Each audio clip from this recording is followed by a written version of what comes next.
365 Sports. Welcome back to 365 Sports Mizzou. My name is Davis Wilson. And on this show, we talk Mizzou every day, pretty much, excluding weekends and some holidays. Other than that, we're on here every day. Hey, I appreciate you guys joining me.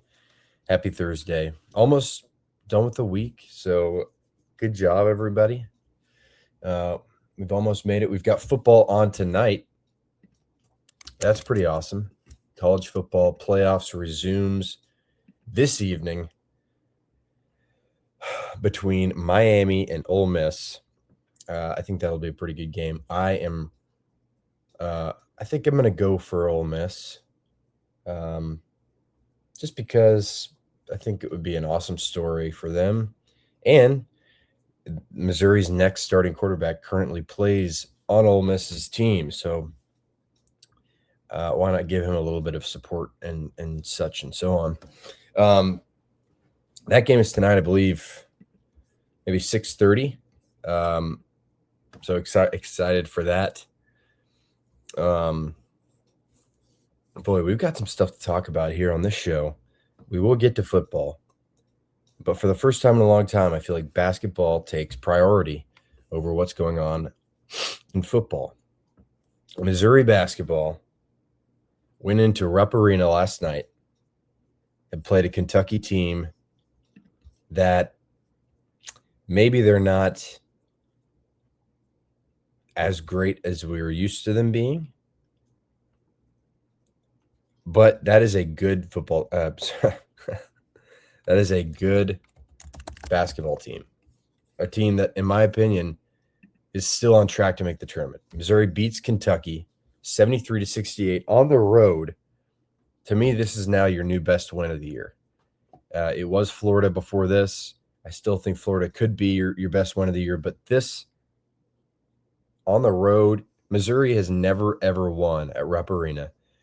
They walked into there, and they look like a totally different basketball team than they did a month ago. It's unbelievable. And Gates kept telling us, be patient, we're not healthy. But they looked so bad. It was like, how is Jaden Stone going to come in here and save the day? How is Trent Pierce going to come in here and save the day? They've done it somehow. This team looks like a completely different basketball team. Trent Pierce gives you something. Like, he gives you something defensively. He is improved. He's an important player on this team. He played 27 minutes last night. He only scored 5 points, but he rebounded well. He played really good defense. He had 4 steals and 1 block. I was really, really impressed by him, and of course Jaden Stone. 20 points. He's now kind of he's a starter. He's a starter on this team. He started both the last 2 games. I mean, he filled it up in this game, shot the ball well, rebounded really well. Those are just 2 of the guys. I mean, Missouri had a really good effort across the board.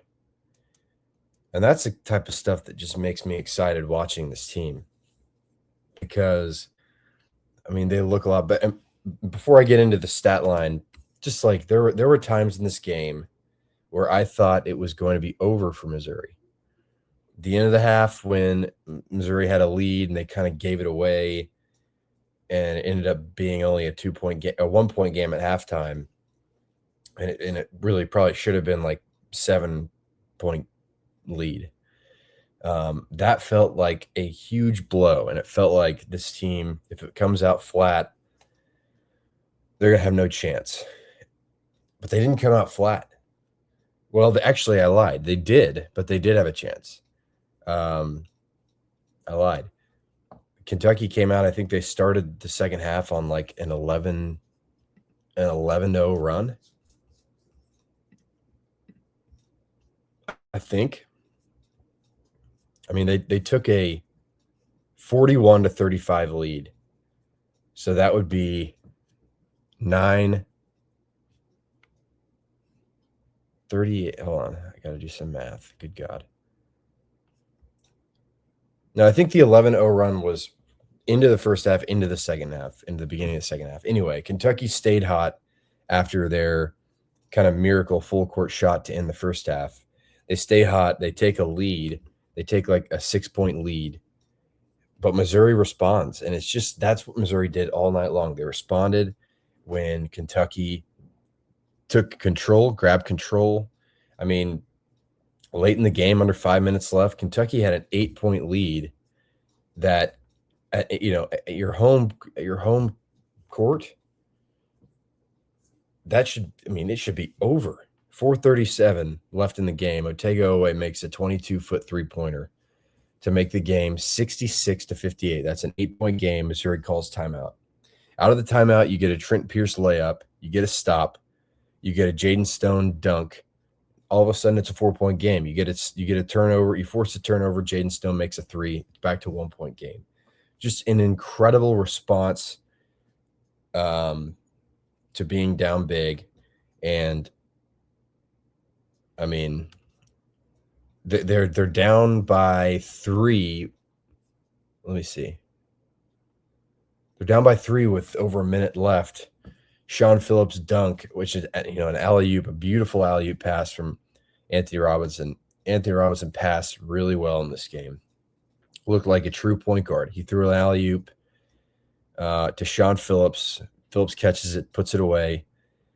Missouri gets a stop, forces a turnover. Another Anthony Robinson assist. This one comes from Mark Mitchell. Mark Mitchell gets the ball, kind of the mid-post in the paint area.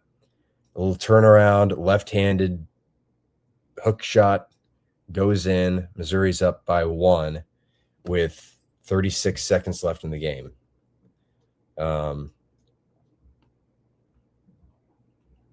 Again, they force a turnover. Then Missouri turns it over. I mean, it was pretty awesome. It was really an awesome end of the game. It kind of got a little wild when Missouri had the ball, I think, up by 1. They try to get it in. They can't get it in. So, it bounces off someone. They get another try. They tried the old full court pass, quarterback to wide receiver down the court. It works. Jaden Stone, I think it was, catches it, puts up a pump fake. The Kentucky defender makes an awesome play, honestly. He tips the ball while he's flying by on the pump fake, grabs it before he flies out of bounds, throws it into his man. Kentucky's now got the ball with, 20 seconds left or whatever, down by 1. They get a good look on a layup. They miss it. It's rebounded. Missouri gets the rebound, makes free throws.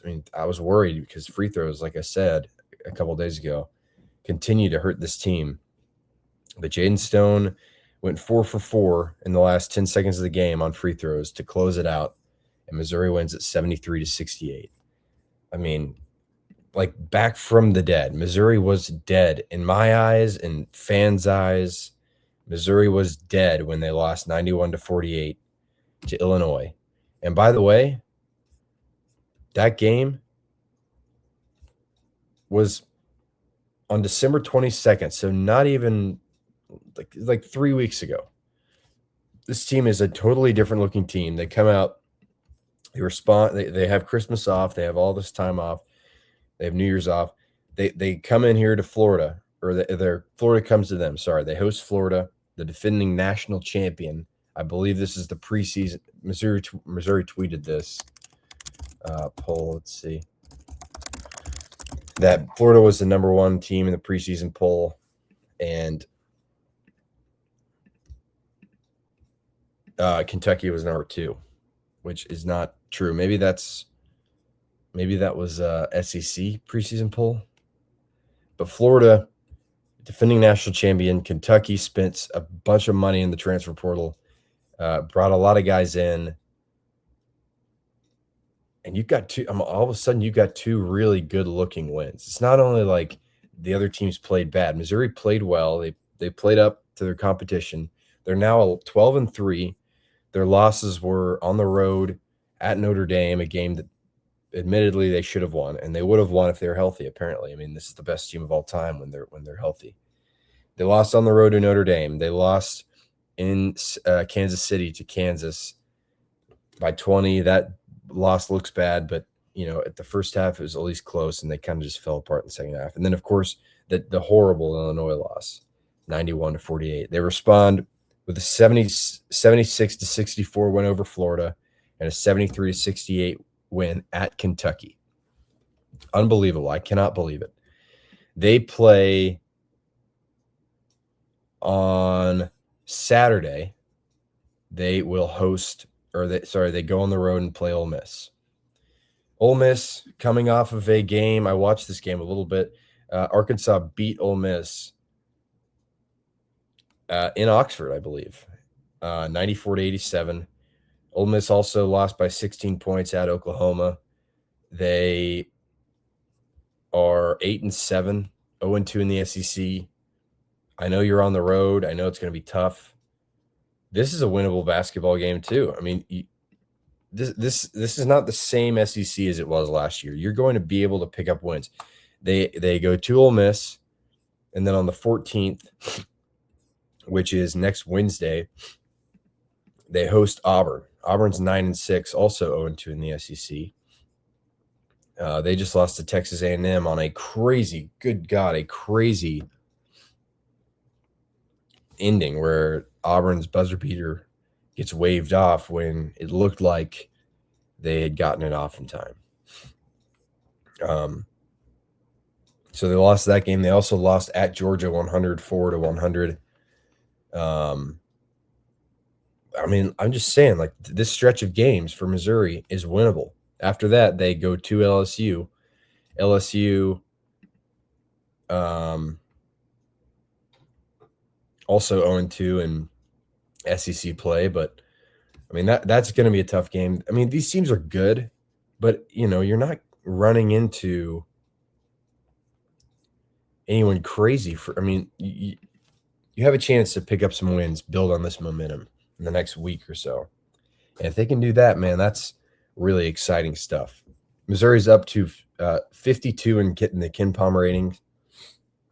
That's way up from where they were before. And then net ranking, they're at 67. I think because of how bad the Illinois loss was, it might take them a while to recover analytically. And also that Notre Dame loss doesn't look that good. But they now have two back-to-back quad one wins, one of them on the road. You're at least inching in the direction of the bubble, and momentum is on your side. If you can stay healthy, I like that this team could maybe make a push for the tournament. People I saw on Twitter drawing comparison to the 1993 team, coached by Norm Stewart. This team ended up going to the Elite Eight, but on the second game of the season, Missouri lost by like 50 points to Arkansas in a rivalry game at Bud Walton. Apparently fans felt like it was dead, and then they came back and, I mean, ended up winning a bunch of games, went all the way to the Elite Eight, which is the farthest Missouri's ever been.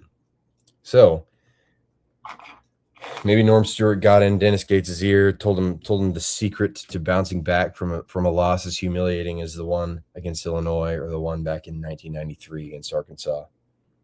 But this team looks totally different. Dennis Gates is coaching his ass off. I think he's doing an excellent job right now. Yeah, I mean, it's pretty exciting.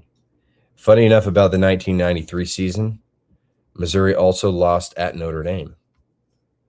So another kind of funny parallel there, if you will. And get this. Oh, never mind. This year's was a 5-point loss. 1993 was not. It was a 4-point loss. Okay. Well, still kind of a parallel. But Missouri ended up only after the Arkansas loss, they only lost one other game in the regular season. That was to Notre Dame. They beat Kansas that year at Allen Fieldhouse They actually swept Kansas. They beat them at Hearn Center as well. So maybe it's a sign of good things to come. And then in the tournament, they beat Navy, they beat Wisconsin, they beat Syracuse, they lost to Arizona. So it's not over. Missouri can still make a run, and they are on the right path right now. They've done a great job. I haven't even really talked about the game that much in terms of what happens statistically. I'll run through the box score for you. Sean Phillips starts at center, plays 22 minutes, doesn't really get any rebounds. I don't understand why he doesn't get more rebounds. He's super tall. He only got 1 rebound, did have 2 blocks. We'll take that, and he had 8 points. He had a couple big shots. Like there was a little turnaround hook shot that he made. Obviously, he made the dunk on the alley-oop from Anthony Robinson Jr. Played okay. Still, I mean, this guy is 7 feet tall and averages four, almost 5 rebounds a game. I think it should be closer to 8 or 9, probably. Anthony Robinson Jr. played 36 minutes in this game, the second leading minutes getter. Scored 9 points on 4 of 9 shooting, was 0 of 3 from 3, which means he was 4 of 6 from 2. Was 1 of 3 on free throws. This guy needs to get better at free throws, that's for sure. But he rebounded well. He had 4 rebounds. He had 10 assists. He had 2 steals. Only 3 turnovers to 10 assists is awesome. That's a great ratio. 2 steals, like I said. And only 2 personal fouls. That's 2 games in a row where he's held himself in check with only 2 fouls. And that is that's going to be one of the biggest stories of this Missouri season. Can Anthony Robinson stay out of foul trouble? It sounds crazy, but it's true. Mark Mitchell made a huge shot late in the game to take the lead. Less than a minute left. He had 21 points, led the way for Missouri, was 7 of 15 from the field, 6 of 7 from free throw land. That's great for him. I love that. He also made a 3. Whenever Mark Mitchell makes a 3, it means good things. He had a rebound, only 1 rebound. Again, I feel like he should be getting more than 1 rebound, but whatever. 4 assists. He only had 1 personal foul. Jacob Cruz played 16 minutes, scored 3 points, only shot the ball 3 times. All of them were threes. He made 1 of them, and the 1 3 he made was a big shot. So that's good. Jaden Stone, and I think maybe Cruz's role, you're going to see that fluctuate now. If he's hot, obviously he's going to play, but if not, you have Trent Pierce kind of coming in and maybe being that guy. And I wonder if eventually they'll move Jacob Cruz back to the bench and put Trent Pierce at the 3, because Gates loves to have a big-time shooter off the bench. Like Caleb Grill last year was a huge piece and a huge part of what made him so fun is he came off the bench and it was like, whoa, he just made 3 threes in a row.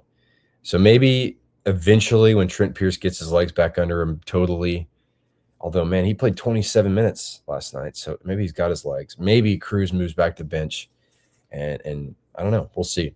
But I still love what he gives you. He's like top 5 in three-point percentage across the country. So having a great year. Jaden Stone, again, just a totally different story, totally different team with this guy in there. 26 minutes, 20 points, 6 of 10 from the field, 3 of 6 from 3, 5 of 7 from the free throw line. He had 7 rebounds, made 4 very big free throws late in the game. A lot of credit to him. Luke Northweather played 3 minutes, didn't do anything. Anor Boateng played 5 minutes, grabbed 2 rebounds. I'm not really sure what the deal is with him. I wish he just looked better. I don't know. I wish he was, contributing a little bit more.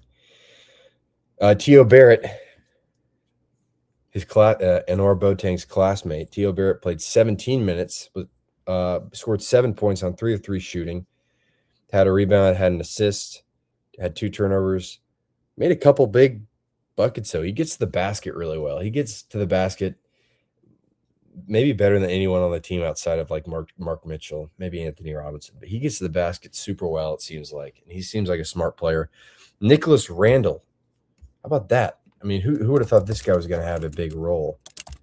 But he does. He's got a big role. The true freshman from Chandler, Arizona, 3-star prospect, played 11 minutes in this one, grabbed 4 rebounds, had a steal.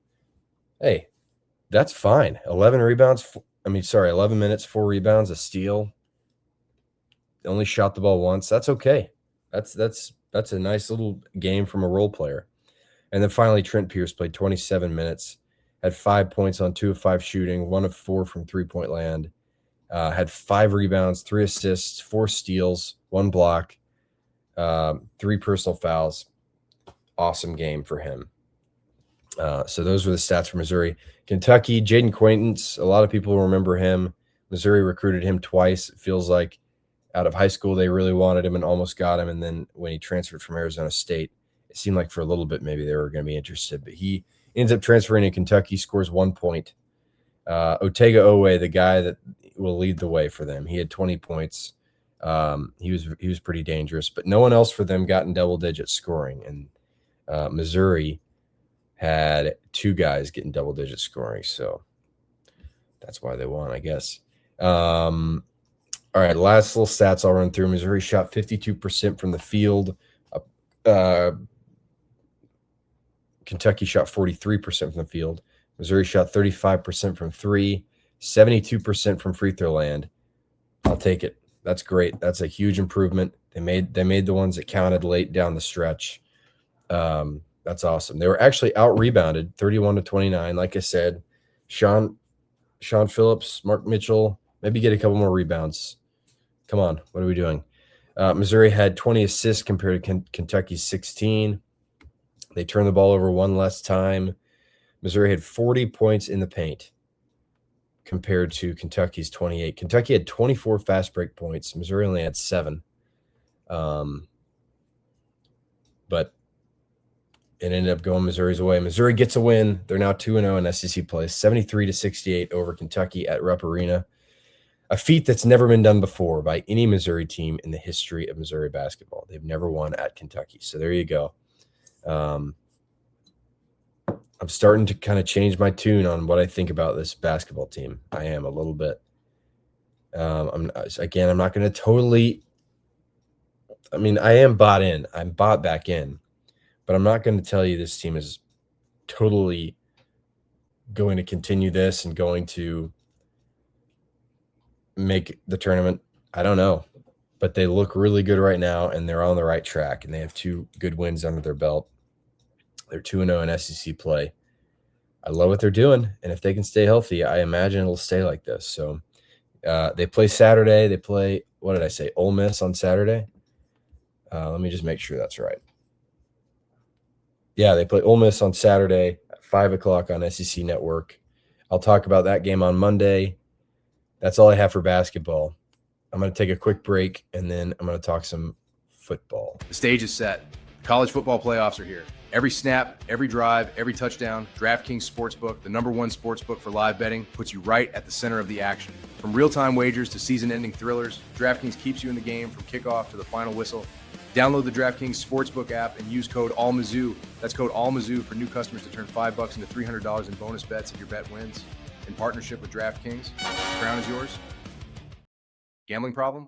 Call 1-800-GAMBLER. New York, call 877-8-HOPE-NY or text HOPENY. Connecticut, call 888-789-7777 or visit ccpg.org. On behalf of Boot Hill Casino in Kansas, wager tax pass-through may apply in Illinois. 21 plus in most states. Void in Ontario. Restrictions apply. Bet must win to receive bonus bets, which expire in 7 days. Minimum odds required. For additional terms and responsible gaming resources, see dkng.co/audio. Limited time offer. Okay.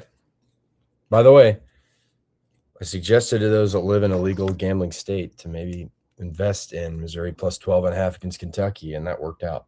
So if you want to send me your cut, if you want to send me my cut of your winnings, it's fine with me. Okay, football. Missouri's now gone 3 days in a row with at least, I think it's three straight days of 3 transfer portal commitments. Yesterday they had 3 more. Luke Work, an offensive guard from Mississippi State, was the first one. This is not a guy I really even had, I hadn't really heard about him, but he is an offensive guard, a big fella. 6'6", 315 pounds from Tennessee. He's a sophomore. I don't know. In 2024, as a true freshman, he played in 11 games, started 7 of them. Mississippi State's website has not updated it to 2025, so I don't know what he did this year. I can go look at PFF and see what he did. But while I do that, this is it. I mean, I like it, I think, right? This is oh, man, I got to sign in and everything. Hold on. I'm going to pop. All right, Luke Work started 1 game this season. It came against Texas A&M. Didn't grade super well. He played in 1, 2, 3, 4, 5, 6, 7, 8, 9 total games. Started 1 of them. So a depth piece for Mississippi State, it seems, although he played a lot his true freshman season. In 2024, he started, like I said, 1, 2, 3, 4, 5. He started 6 games. The last 6 games of the season he started. He's a guard. He can play either way. You know, I don't know if you're bringing this guy in and telling him you've got a starting spot, because presumably you have Curtis Piegler and Dominic Judy's coming back, who were your 2 starting guards last year. But Luke Work comes in and he's able to he pushes these guys, and if he wins the job, he wins the job. The best, I mean, Missouri's guards weren't perfect this year, so if you can get a guy in here who might be better, you know, who has a chance to push him and maybe beat him out, I think you do that. And Luke Work is that guy. Tristan Wilson also re-signed with Missouri yesterday. That's another guard center type. So, you know, I think Luke Work, I don't know what his background is with center. Maybe he wins the job there. I don't know. For the first time in a long time, Missouri's looking for a new starting center with Connor Tollison out of eligibility. So maybe he plays there. But anyway, I like you know, again, you just got to stack bodies here. And this is a guy who could win the job if he gets in there and plays well. He's got experience in the SEC. I like it. The next guy, let's go to the next fella. It's kind of funny what's happening here with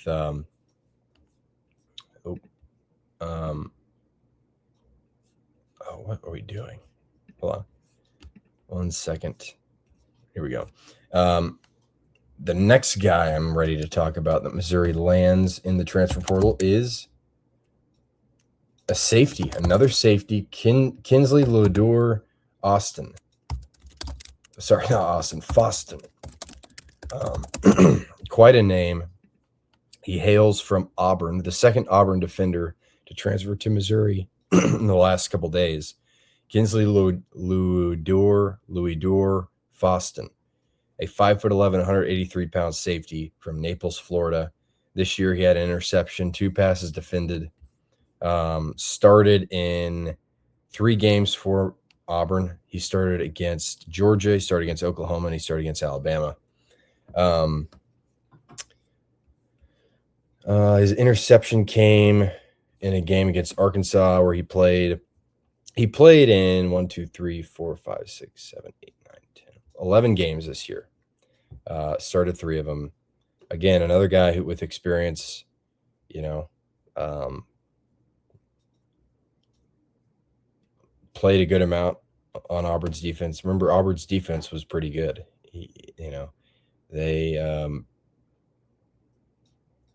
That was kind of the highlight of their team. This guy was a contributor on that team. He had 9 run stops, so he's, you know, he gets involved in the run defense, which is good. Not afraid to get his nose in it in the run game. Let's see. He was targeted 24 times, allowed 15 catches for 137 yards. Says he gave up 2 touchdowns. He scored 2 touchdowns. Interesting. A majority of the snaps came in the slot. He played 188 snaps in the slot. He played 19 as the free safety, and he played 44 in the box. So coming down and playing the box. Somehow he played 4 snaps on the defensive line. You know, maybe blitzing or something. I think he did register a couple pressures this year. But he is a true sophomore, I believe. Last year was his true freshman season, and he played in, I think, 9 games again last year. Yeah, he played 9 games last year. Didn't do as much. He had a pass breakup last year. So, hey, another guy from Auburn, another defender. You've now got Jadon Blair and Kinsley Ludier-Foston as your safeties coming in to compete with Santana Banner, Mose Phillips, those 2 guys. And I think probably they'll maybe take another safety. I think, Missouri plays 3 safeties, if you include the star, which is the safety linebacker hybrid. So, get more bodies in there. I imagine they'll maybe take a look at one more. The last guy that committed yesterday, another Auburn player. That's now 3 Auburn players to commit to Missouri, to transfer to Missouri this cycle. It is Robert Woodyard Jr. It is Kinsley Ludier-Foston. I'm going to figure out how to say that name in a little bit. And then wide receiver Horatio Fields. He started 1 game, played in 4 games. He was hurt. He was injured. I think he broke his foot or something. He had something going on where he missed a lot of the season. But he started against Oklahoma. He had 2 catches for 18 yards. His best game came against Ball State early in the year, where he had 6 catches for 51 yards and a touchdown. He was 2 of 2 for 17 yards against Baylor. And then he, after the Oklahoma game, or probably during the Oklahoma game, I don't know for sure, he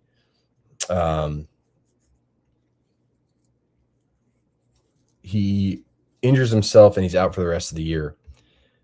This year he played, in a short amount of time, he played 8 snaps in the slot and 79 out wide.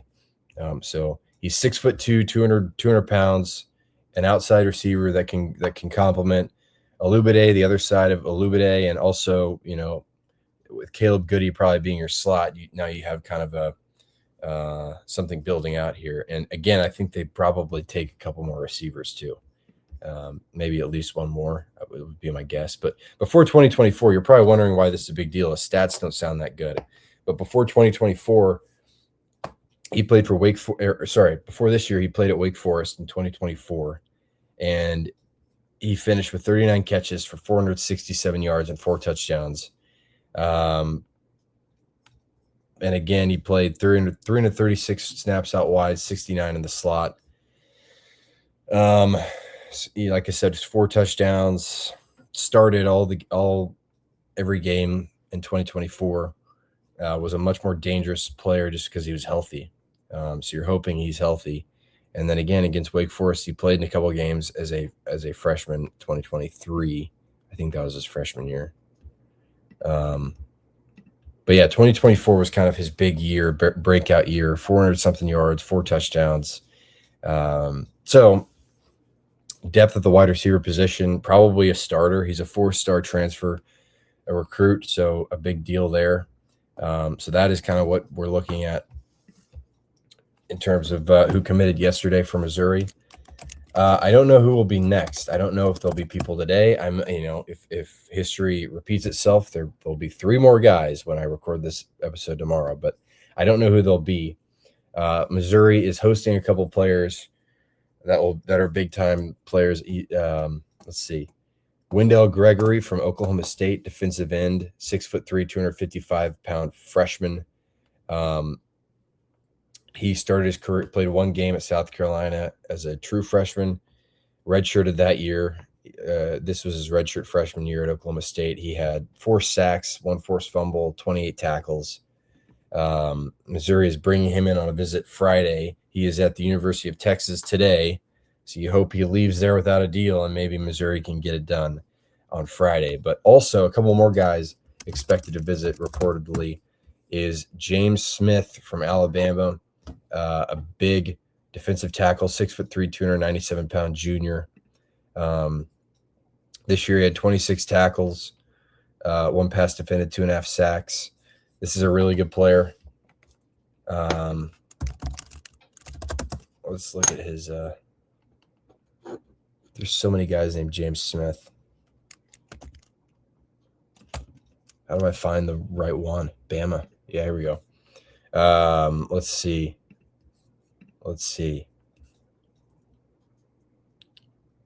He had 11 total pressures this year, 1 sack, 8 quarterback hurries.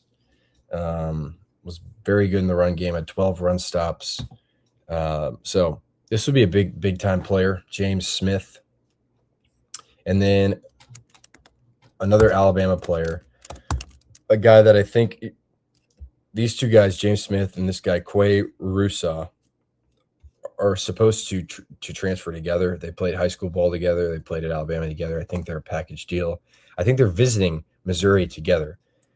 This is a big player too. He had 13 pressures, 1 sack, 2 quarterback hits, 10 quarterback hurries, 23 tackles, 1 forced fumble, 17 run stops. Quay Rusaw is an edge rusher. James Smith is more of an interior guy, but they're visiting together. They're also taking visits to Ohio State, Georgia, LSU, Tennessee. So this competition is very stiff. But I mean, you've got your Damon Wilson money now, and I'm sure they're going to throw it around at somebody. If you can get these two guys, it would be massive for your defense. So we'll keep our eye on that. So there are big visits coming up. I just don't know who the next commit will be, but we'll see what happens. Andrew Sprague, who is a Sprague, who's from Missouri. Missouri recruited him out of high school a couple of years ago, went to Michigan, announced he was transferring from Michigan. Missouri fans thought they may have a chance at him. He ends up going back to Michigan, so that won't happen. Trying to think if there's anything else I should say. Oh, Joshua Manning, former Missouri receiver, Kansas native. He is transferring to Kansas State. I believe he was committed to Kansas State for a long time, and Missouri flipped him. So he's going back to Kansas State. Good luck to Joshua Manning. That, I think, is all I have. It's been a good episode. A lot to talk about. I'll be back tomorrow with whatever happens. I'm sure something will happen today, and I'll be able to talk about it tomorrow. But appreciate you guys for being here. I really do. And I hope you have a nice Thursday, and I'll see you tomorrow. 365 Sports.